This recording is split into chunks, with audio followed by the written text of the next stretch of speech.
السلام عليكم. نخش على البرزنتيشن على طول. تعرف احنا هنكمل كلامنا على ايه، فخلينا نخش على الموضوع على طول. طيب، احنا في السيشن دي هنتكلم على الهاش بصفة عامة، مش هاش تيبل. احنا هنتكلم على الهاش. الهاش ده فرع من فروع الرياضيات، وفرع كبير، مش موضوع صغير، لا ده موضوع كبير في الرياضيات، وموضوع مش بسيط لان في تحديات كبيرة قوي. في السيشن دي هنفهم ايه هو الهاش من فوق على قد ما نقدر، لان احنا ما ينفعش نغوص فيه قوي زياده عن اللزوم. اللي انت شايفه ده شكل من اشكال الهاش. الشكل اللي فوق ده هو عباره عن ارقام وحروف، الشكل اللي تحت عباره عن ارقام بس. ده كده فاليو عشوائيه كده زي ما انت شايف، دي تنفع يتقال عليها هاش. الهاش ده بيجي منين؟ الهاش ده بيجي من تحويل داتا عاديه للشكل ده. طيب، الداتا عاديه زي ايه؟ زي سترينج تكست، كتابه مكتوبه عادي جدا، اروح واخدها محولها للشكل ده. الهاش مش انكريبشن، مش تشفير للداتا. التشفير معناها ان انا بغير شكل الداتا واقدر ارجعه تاني لاصلها. الهاش ما بيرجعش لورا، الهاش بيروح في اتجاه واحد فقط، بياخد الفاليو الاصليه يحولها لهاش فاليو، تمام؟ انما مش العكس، ما ينفعش ارجع العكس. ودي ميزه مهمه في الهاش، اللي هو ما ينفعش يرجع العكس. دي الميزه دي بتبان في تطبيقاته، في التطبيقات اللي بنستخدم فيها الهاش بتبان فيها ميزه ان انا ما ينفعش ارجعه لاصله. اللي بيحول لهاش بيتقال عليه هاش فانكشن، عادي جدا، مفيش اي حاجه غريبه، هاش فانكشن. والاسامي دي اشهر اسامي الهاش فانكشنز اللي معروفه عندنا في مجال السوفت وير والرياضيات. الام دي 5 دي غالبا انت شفتها او هتشوفها، يعني سمعت الاسم ده قبل كده او هتسمعه. الاس اتش اي برضو، الاس اتش اي سواء 1 او 2، كل انواع الاس اتش اي دول غالبا انت هتسمع عنهم، لان اغلب الكلام ده داخل في السيرتيفيكتس بتاعه الويب. تمام، لما بتخش على موقع بتلاقي اتش تي تي بي اس، هو عشان يبقى اس لازم يكون حاطط عنده سيرتيفيكت وماشي عن طريق بروتوكول اللي هو السكيور لاير، فبيبقى معتمد على حاجه من الحاجات دي. المهم دلوقتي اللي عايزك تفهمه ان الهاش فانكشن دي هي اللي مسؤوله عنها، بتاخد داتا تحولها لهاش، الفاليو اللي هي العشوائيه اللي انت شفتها دي. هاش فانكشن زي ايه يعني؟ هي بتعمل ايه من جوه بالظبط؟ خلينا ناخد المثال البسيط ده. هاش بيساوي داتا باقي القسمه بتاعه ان، علامه الفيلميه دي اللي هي المودولوس، اللي هي الباقي القسمه. فلو انا عندي داتا هقسمها على رقم، بتديني قيمه وباقي اسمه. تمام، القيمه ما تهمنيش، انا باخد بقى الاسمه وهي دي بتبقى بقول عليها ان هي دي الهاش. بس كده، دي كده بمنتهى البساطه كده، دي ابسط هاش فانكشن عرفها البني ادم. بس الهاش فانكشنز التانية اللي المسميات اللي انت شفتها من شويه دي، لا مش بالبساطه دي. ومش موضوع مش بالبساطه دي، كمان في بعض الهاش فانكشنز لما تيجي نشوفها هتلاقي ان هي فيها كام سطر كود كده، مش حاجه كبيره قوي يعني. بس الكام سطر كود دول خدوا من العالم اللي عملها وقت طويل عشان يتاكد ان دي فعلا هاش فانكشن سليمه، مش كلام فارغ. الهاش فانكشن اللي هي المودلز دي اللي هي بقى الاسم دي، مستخدمه لغايه النهارده وكور قوي في بعض الحاجات، على راسهم الهاش تيبل اللي احنا لسه هنتكلم فيه. بياخد الداتا نقسمها، الكلام ده كله. طيب، باقي القسمه افكرك بيها تاني. انا لما باجي اقسم على رقم وليكن مثلا 12، فبيديني نتيجه. الرقم ده لو ما بيقبلش القسمه على 12 فبيبقى فيه باقي قسمه. باقي القسمه ده 100% لازم يكون اقل من ال 12 دي بواحد. فايه القيم اللي اقل من 12 بواحد؟ من 0 ل 11. لو بقسم على 10 يبقى باقي القسمه المحتمل يبقى من 0 ل 9، باقي القسمه وهكذا. دي نظريه باقي القسمه. مثال مثلا، انا ممكن اخد الرقم الكبير قوي ده، لو قسمته على 5 هو هيديني رقم كبير برضه، بس انا مش عايز الرقم الكبير، انا عايز باقي القسمه. باقي القسمه بتاعه 3، باقي القسمه هيبقى من 0 ل 4، فباقي القسمه في الحاله دي ايه؟ 3. تمام. وممكن التيبل ده اكتر من داتا، كل داتا لو جيت قسمتها على 5 هيديني باقي القسمه بالشكل اللي انت شايفه ده، وممكن اقول ان ده هاش. دي الداتا الاصليه اللي على الشمال، واللي على اليمين ده دي الهاش فاليو.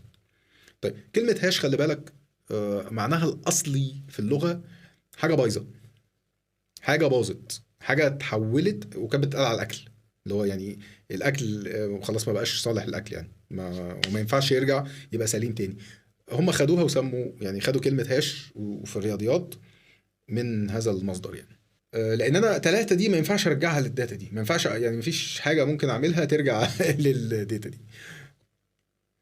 خلينا نشوف شويه مصطلحات واحنا ماشيين كده نثبتها في دماغنا. الهاش هو قيمه ذات طول ثابت مكونه من حروف وارقام مرتبه بشكل عشوائي، ودي اول سلايد شفتها. الاول سلايد كان فيها حروف وارقام بشكل عشوائي. ايه ذات طول ثابت دي بقى؟ ذات طول ثابت دي يعني الفانكشن اللي انا هستخدمها هتطلع دايما طول هاش ثابت ايا كان الانبوتس كان طوله قد ايه. وثابت هنا مش دايما بتبقى رقم واحد، بس هي ممكن تكون رينج معروف. اغلب الهاش فانكشنز بتطلع طول ثابت فعلا واحد، اوكي. بس في هاش فانكشنز زي بتاعت باقي الاسم. باقي الاسم برضو في حاله ال 12، ما انا عندي الارقام من 0 ل 11. من 0 ل 9 ده طوله ديجيت واحد فقط، وبعد كده 10 11 دول طولهم 2 ديجيتس. ففين بقى ثابت؟ ما هو واحد واثنين دول ثابت، هم مش هيبقوا اقل من كده ولا اكتر من كده. ماشي. في فانكشنز تانية بتطلع 16 مثلا، 16 ديجيت او 16 كاركتر ثابتين. بس في الاخر ده التعريف الرسمي الاوفيشال، هي ذات طول ثابت لارقام، حروف وارقام عشوائيه. وموضوع الحروف والارقام ده في ايدينا.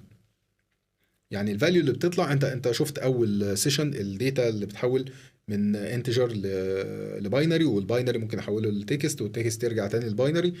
في تحويلات بين النظم دي. فممكن الحروف احولها لحاجه تانية، الارقام، وممكن الارقام احولها لحروف. الهاش فيه شويه لعب كتير يعني.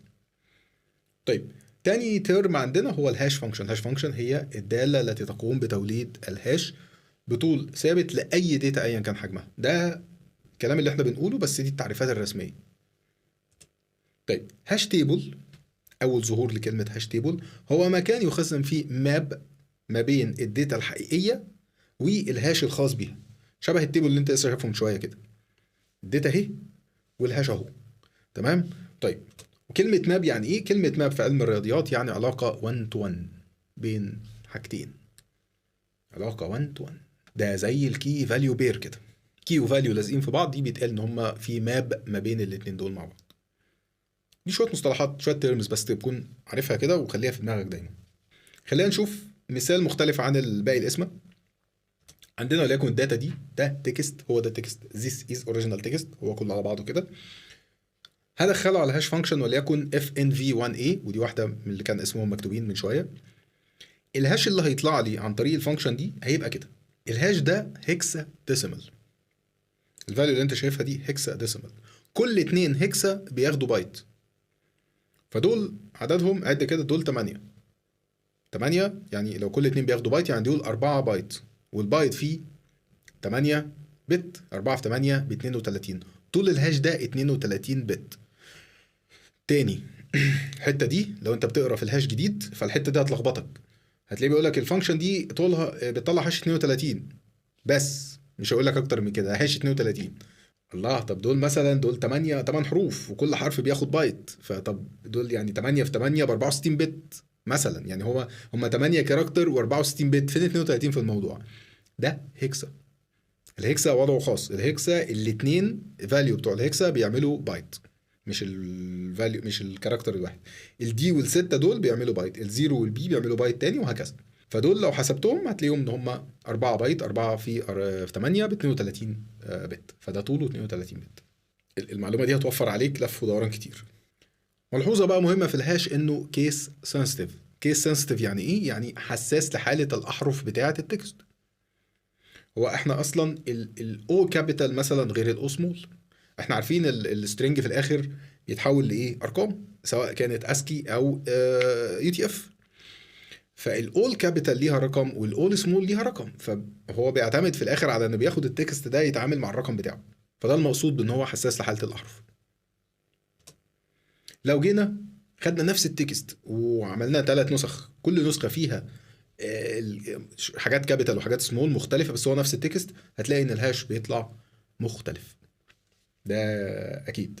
المعلومه دي معلومه كويسه، خليك حافظها، ان اي تغيير ولو طفيف في الداتا اللي داخله بتغير الاوتبوت تماما. تماما. ماشي. او يمكن في مصادفه ان 2 اولهم 9، بس لا، هي بتغيرهم تماما. انت ممكن تكون معتقد ان التكست الاصلي، الداتا الاصلي بيماب للهاش ده بنفس الترتيب كده، فالمفروض مثلا لو انا غيرت التي الكابيتال اللي في الاخر يبقى اخر حرفين في الهاش هم اللي اتغيروا. لا لا، الموضوع مش كده خالص. الموضوع مش كده.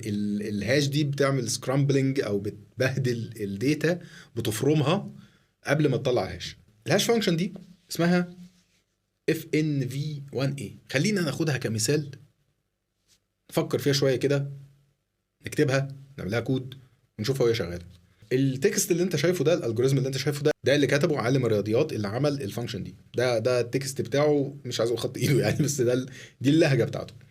قال لك اول حاجه ببدا ان بعمل قيمه، بعمل فاريبل اسمه هاش، وادي له حاجه اسمها اوفست بيزس. اوفست بيزس ده هو رقم ثابت، زي قيمه باي مثلا، وثابت بلانك، وشويه حاجات كده كنا دايما بناخدها في الرياضه والفيزياء. هي في ثوابت، فالفانكشن دي ليها ثوابت. الثوابت دي هي ثابته ومتغيره، بس متغيره على حسب انت عايز تطلع هاش طوله قد ايه. 32 64 128. تمام، الثلاثه دول كل واحد منهم هيبقى ليه اوفست بيسز مختلف، بس هما موجودين. هو الراجل كاتبهم، عامل تيبل وكاتبهم، قال لك لو عايز 32 استخدم الرقم ده، لو عايز 64 استخدم الرقم ده، وهكذا. الراجل مدينا كل الداتا اللي احنا المفروض نبدا بيها، وده في صميم شغله. هو اكتشف ان الارقام دي بتشتغل مع الفانكشن بشكل فعال. اكتشفها ازاي واثبتها ازاي ما يخصناش. زي ما قلت لك، الهاش ده علم، في ناس كده عايشه في الهاش، احنا مش هنعيش في الهاش، احنا بنعرفه من بره. وهقول لك الكلمه اللي انا قلتها لك قبل كده، احنا مصدقين عالم الرياضيات اللي عمل الكلام ده طالما اثبت والمجتمع الرياضي اعترف بالفانكشن دي، فتمام اوكي شكرا لكم. طيب هيعمل لوب for each octet of data to be hashed. octet of data دي معناها بايت. الداتا اللي عندك حولها لبايتس، كل بايت بقى تعالى هنعمل عليه حاجه. هخلي قيمه هاش اللي هي كانت في الاول بتساوي الاوفست بيسز ده اللي هو الرقم اللي انا بادئ منه، بتساوي هاش اكس اور البايت بتاع الداتا ده. غالبا ممكن تكون اول مره في حياتك تشوف كلمه اكس اور دي. لو انت دارس لوجيك جيتس فانت عارفها، لو انت ما درستش لوجيك جيتس فانت لا، ما انا اعرف اور. اور اللي هي القيمه دي القيمه دي. تمام، اكس اور اشرحها لك دلوقتي. بس بعد ما يخلص الاكس اور دي هيطلع فاليو يحطها في الهاش. بعد كده يعمل ايه بقى؟ ياخد الفاليو اللي طلعت في الهاش دي يضربها في حاجه اسمها اف ان في برايم ويحطها كقيمه للهاش.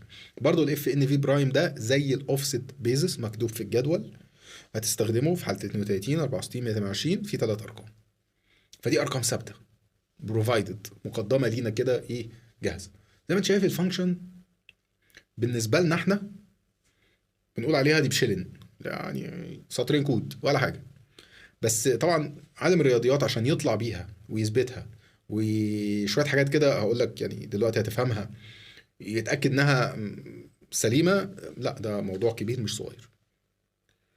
طيب خليني اقول لك الاكس اور هي لوجيكال اوبريتور. لو انا بقارن اتنين بيتس، بت وبت، تمام، اتنين مع بعض، الاتنين مع بعض دول كل واحد ممكن يبقى ليه فاليو، بس هو يا زيرو يا واحد. فالحالات اللي عندي للبيتس دي ايه؟ ان الاتنين بصفر او الاتنين بواحد، او حالة واحد منهم بواحد وحالة تانية التاني هو اللي بواحد. وهم دول اللي في التيبل اللي هم من غير هيدر دول. تمام، دول بيتس. ما تبصش على الريزلتس دلوقتي وخلينا نقول كده، لو احنا بنقول اور معناها ايه؟ ان اي ناحية فيها واحد بتبقى بواحد. فاول واحد ده بصفار، خلاص ده هيطلع بصفر. التاني ده بواحد، تمام ده معانا. التالت بواحد لان في واحد. الرابع يا سلام ده في واحدين، ده بواحد كمان. ده الاور العاديه. الاور العاديه بتقول لك ان على الاقل بت واحد منهم يكون بواحد، على الاقل. على الاقل يعني ايه؟ يعني واحد منهم يبقى بواحد او ترو، احنا ساعات بنقولها ترو، او الاتنين بواحد. الاكس اور بقى لا، بتقول لك حاجه تانية، بتقول لك واحد فقط وليس كلهم.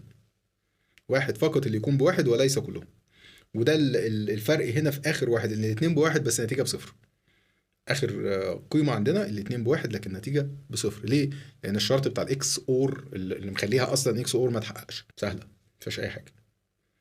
بت واحد فقط اللي يكون بواحد، لو الاتنين بواحد لا مش عايزينه، صفر. غريبه شويه بس هي دي احفظها على كده، احنا حفظناها على كده. ايه علاقه ده بالسترينجز، تكست، بالارقام، بالكلام ده كله؟ افكرك ان كل حاجه في الاخر بتبقى باينري، والباينري ده عباره عن بيتس. فاحنا هنشوف دلوقتي هنعمل بيها ايه بقى. احنا كده بنقول بنقارن بت، طب احنا هنقارن تكست ازاي؟ هتشوف دلوقتي الموضوع بسيط. طيب خلينا ناخد المثال ده، A كابيتال اكس اور زي سمول، والسطر اللي تحتيه ده في العلامه دي اسمها كارت، والكارت دي علامه مستخدمه في بعض لغات البرمجه للاكس اور. ما اعرفش هل كل اللغات كده ولا لا، بس بعض اللغات اللي انا اعرفها مستخدمه الكارت دي كعلامه. طيب هنعمل ايه؟ هنحول الايه للباينري فاليو بتاعتها، وهنحول الزي للباينري فاليو بتاعتها، ونجيب الاكس اور بينهم هما الاثنين. ازاي؟ دول كتير، دول مش بيت واحد. حطهم في تيبل ورا بعض، وكل كولوم من دول هات الفاليو بتاعت الاكس اور بتاعته. خلينا نحلهم مع بعض قبل ما ادوس اللينك. لو انت فهمت معايا بقى، اكس اور دي تدي ايه؟ واحد، وده هنا هيبقى واحد، هنا هيبقى صفر، واحد واحد واحد، صفر صفر. تمام، دي كده القيمة الجديدة نتيجة A كابيتال اكس اور زي سمول. طيب القيمة دي لو هي باينري فهي زي ما انت شايف كده، خلاص الباينري خدها بقى حولها لأي حاجة. طلع منها ديسيمال هيبقى 59، طلع منها هيكسا ديسيمال هيبقى 3 بي، طلع منها كاركتر هيبقى سيمي كولون. بس خلاص، مع انها دي جايه منين؟ من الاكس اور بتاع الاي والزي. تمام. في الفانكشن بتاعت الاف ان في هي ستيب جوه لوب. فمثلا هناخد الديسيمال بتاعها او الباينري بتاعه ونجمعه على الديسيمال اللي كان قبله، ويدينا رقم جديد خالص، ونروح ندخله اكس اور مع حته جديده خالص. في طحن بيحصل. طيب ده الالجوريزم تاني، تعالى نروح نعمله. نكتب له كود، هو بسيط، وتعالى نكتب له كود وندخل له فاليوز كده ونشوف هو شغال. طيب تعالى نعمل كلاس ونعمل فيها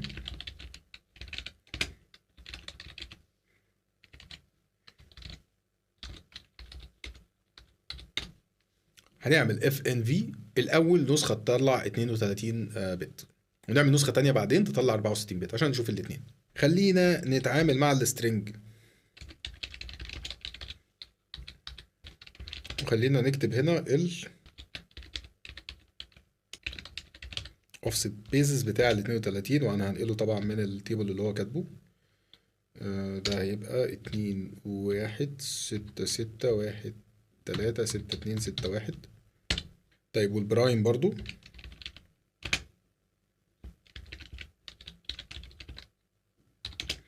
برايم هيبقى 1 6 7 7 7 619. دي الارقام اللي صاحب الفانكشن مديها لنا، اثبتها، هو اثبت الكلام ده. طيب تعالى هنستخدم حاجه عشان نحول لبايتس.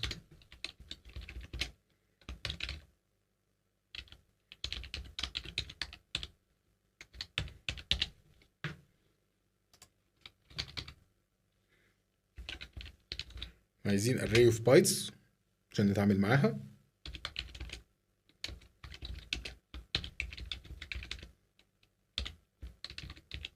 خلينا نحولها اسكي.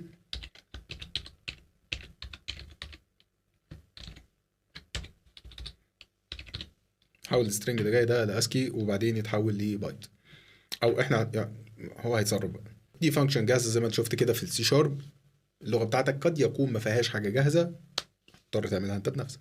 طيب اول بدايتنا زي ما الالجوريزم بيقول يو انت هاش بيساوي البيزس. ده الاول، دي اول حاجه. بعدين يعمل اللوب.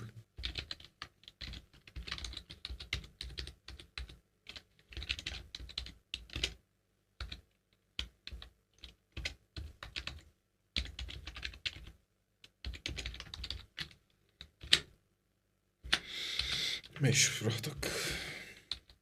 هنا الهاش هيساوي هاش كارت لا اكس اور داتا في اي. تمام. وبعدين الهاش هيساوي هاش في اف ان في برايم.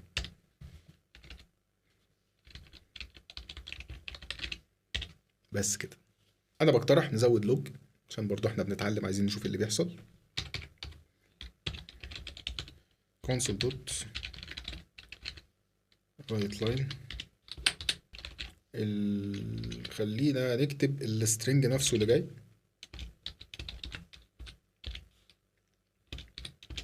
وبعدين الهاش. وخلينا نشوف الهاش وهو هيكسا. احنا هنا هنرجعه كارقام، بس خلينا نطبعه هيكسا. يعني هو كده ارقام اهو. تمام. خلينا برضو نعمل ايه، شوفوا لو هيكسا هيبقى شكله ايه. هاش تو سترينج وخليه هيكسا سمول. برضو تحويل الرقم للانتجر لهيكسا بيتم بالطريقه دي في السي شارب. برضو شوف انت اللغه بتاعتك بيحولها ازاي. حاجه هنا مهمه، احنا لازم نعتمد على يو اند unsigned integer. اللي هو الانتجر الموجب فقط. دي حاجه اصيله برضو في الفانكشن ان هو يكون integers unsigned، يعني موجبه، مش عايزين السالب. خلينا نروح للمين كده ونجرب.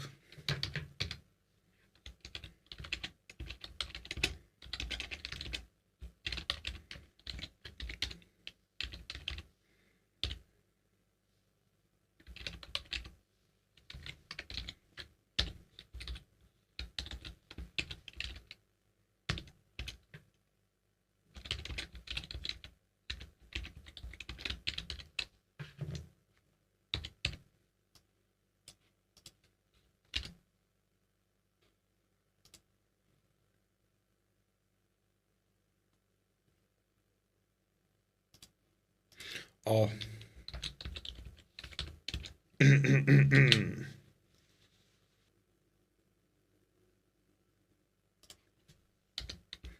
طيب دي ايرورز عبيطة يعني، حاجات كويسة. تمام، خلينا نعمل كده عشان نشوف التكست ودي الفاليوز بتاعته. لو قارنا الفاليوز دي على السلايد هنلاقيها هي يعني الرقم. تمام، تعالى ناخد كوبي، نغير بس ايه التي اللي في الاول دي، خليها تي سمول.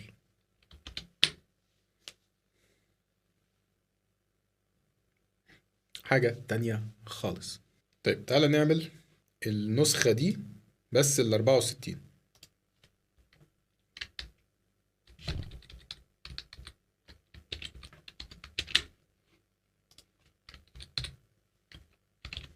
أربعة وستين بت، وهنا مش هيبقى يو انت، هيبقى يو لونج. طبعا يعني لو معتقد ان انا هكتب الارقام دي بايدي تبقى يعني اعتقاد خاطئ، يعني انا واخدهم كوبي وحطيتهم هنا. الفكرة بقى ان احنا ايه، ماشي احنا كله تمام. يو لونج يو لونج يو لونج دول اهم حاجة، مفيش اي حاجة هتتغير خالص غير كده.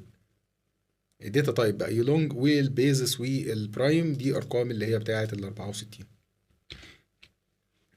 تعالى نجرب.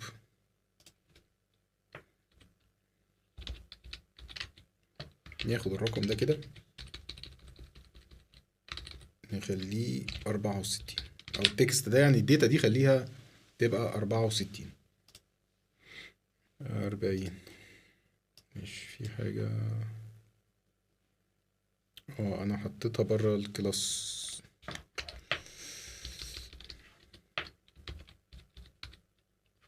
صح، مش انا حطيتها بره الكلاس. فاكر لما انا كتبت كلاس كده في الديكشنري؟ وده ايه ده زيادة؟ الحاجات دي مهمة عشان تعرف لما تيجي تحط الكود الجديد تبقى انت فين بالظبط.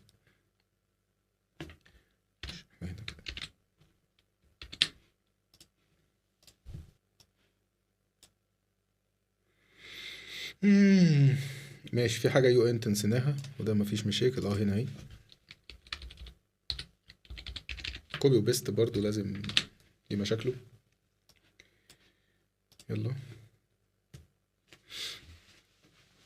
حلو قوي. دي النسخة ال 64 بت، زي ما انت شايف الهاش طلع ضعف الهاش ال 32. بس العب بقى مع الفانكشن دي حاجات كده وشوف هتطلع لك ايه. تعالى احنا نرجع للبرزنتيشن، هنقول حاجة قبل ما نقفل. حاجة اسمها الكوليجن.